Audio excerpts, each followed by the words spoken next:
Saudari-saudaraku yang terkasih, kalau Anda ingin hidup bahagia, salah satu resepnya, hiduplah secara seimbang. Itulah salah satu pesan yang bisa saya tangkap dari Injil hari ini, yang diambil dari Injil Matius pasal 23 ayat 23 sampai 26.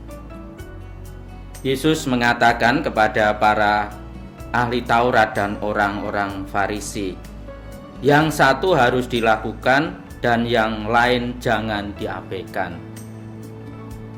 Yesus mengatakan demikian karena orang-orang Farisi itu di satu sisi sangat setia kepada hukum Taurat yang kecil-kecil, bahkan membayar pajak tanaman yang kecil-kecil saja dilakukan.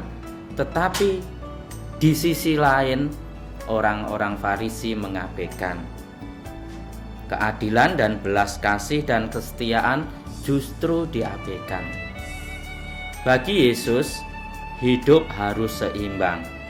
Orang memang harus melakukan kewajiban-kewajiban keagamaannya dengan baik dan benar, tetapi juga orang harus melakukan keadilan kepada sesama dalam hidup sehari-hari.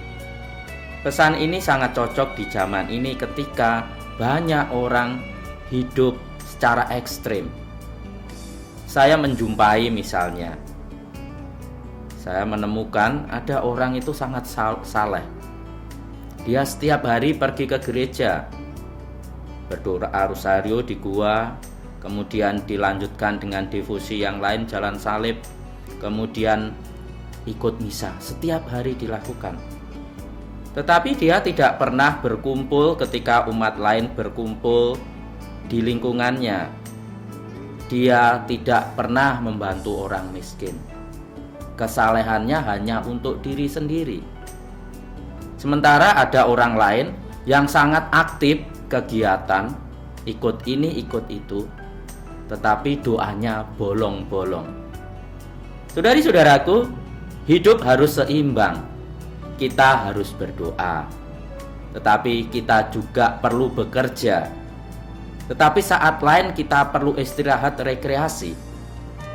Jadi ada banyak dimensi hidup yang tidak bisa begitu saja diabaikan. Semua harus dikerjakan. Dan kalau kita melakukan itu secara seimbang, kita akan bisa hidup sehat, bisa hidup gembira, dan karena itu kita bisa bahagia. Maka saudari-saudaraku yang terkasih, hari ini Yesus mengajak kita hidup secara seimbang. Yang satu dilakukan dan yang lain jangan diabaikan. Mari kita dengan setia menuruti pesan Yesus ini, lebih-lebih di hari ini. Tuhan memberkati kita sekalian.